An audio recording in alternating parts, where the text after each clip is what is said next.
Akhir-akhir ini, tagar kabur aja dulu mulai ramai dibicarakan di media sosial. Unggahannya beragam, ada yang lucu dan menghibur, tapi tak sedikit pula membawa pesan yang mendalam. Masifnya tagar ini menjadi indikasi rasa frustasi, pesimis, dan hilangnya kepercayaan terhadap bangsa depan bangsa. Tapi tunggu dulu, sebenarnya apa sih makna di balik tagar kabur aja dulu ini? Masih belum jelas tren kabur aja dulu ini berawal dari mana. Dimulai dari masifnya orang-orang menyerukan dan memposting pengalaman hidupnya di luar negeri dan dilanjutkan dengan postingan-postingan tanggapan yang menanggapi tren ini. Banyak isu yang turut dibahas, di mana ada yang pro dengan dasar pikiran kualitas kehidupan di luar negeri yang dinilai lebih baik dan bisa lebih sejahtera. Oleh karena itu, sebagai kaum muda yang kritis, sudah sebaiknya kita menilai ini dari sisi yang positif.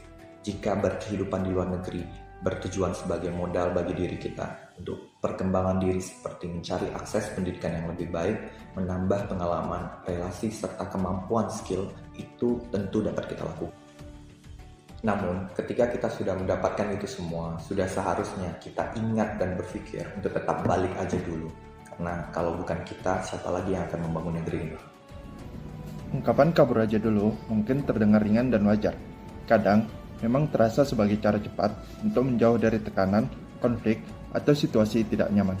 Tapi, jika dilakukan terus-menerus tanpa solusi, kabur justru bisa menjadi akar dari masalah yang lebih besar.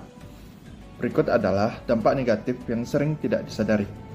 Yang pertama, menurunnya mental tangguh dalam generasi muda. Jika generasi muda terbiasa kabur dari tekanan, mereka akan kehilangan kemampuan untuk menghadapi tantangan hidup, termasuk di dunia kerja, pendidikan, maupun sosial. Hal ini menciptakan masyarakat yang mudah menyerah, yang kurang bertanggung jawab, dan tidak siap bersaing di era global.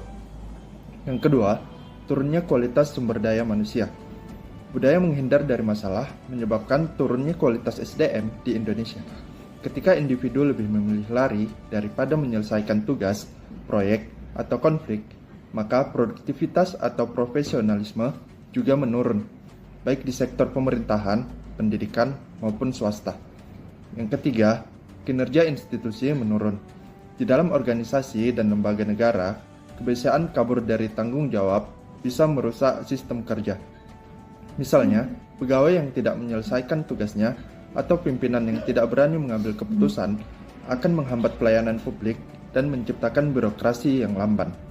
Yang keempat, meningkatnya masalah sosial.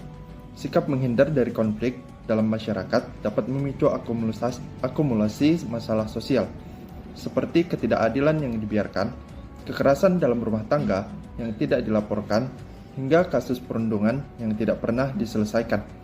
Semua ini dapat menimbulkan ketidakpercayaan terhadap sistem dan menjauhkan masyarakat dari nilai-nilai keadilan sosial. Yang kelima, menghambat kemajuan bangsa. Bangsa yang besar dibentuk oleh rakyat yang mau menghadapi tantangan, bukan lari darinya. Jika budaya kabur terus berkembang, maka kemajuan Indonesia akan terhambat, karena tidak ada inovasi, keberanian mengambil risiko, atau semangat untuk memperbaiki keadaan. Di tengah semua itu, muncul satu pilihan yang sering terdengar mudah. Kabur aja dulu. Tapi mari kita tanya, sampai kapan? Sampai kapan kita lari? Indonesia tidak dibangun oleh orang yang lari dari masalah, tapi oleh mereka yang tetap berdiri, bahkan saat takut, bahkan saat berdiri. Tapi kabur bukan selalu solusi. Masalah yang kita tinggalkan tidak pernah hilang. Ia hanya menunggu, tumbuh dalam diam, dan datang kembali dalam bentuk yang lebih besar. Kabur bisa menyelamatkan kita, tapi hanya sesaat. Tapi menghadapi itulah yang menyelamatkan kita selamanya. Kita tidak harus jadi pahlawan. Kita hanya perlu cukup berani untuk bertahan. Berani untuk tetap tinggal, berani untuk berkata, aku tidak akan kabur, aku akan hadapi sampai selesai. Karena setiap tantangan yang kamu hadapi hari ini adalah jembatan menuju dirimu yang lebih kuat. Jadi saat ada suara kabur aja dulu datang, jawab dengan tegas, aku tetap di sini, aku hadapi, aku selesaikan.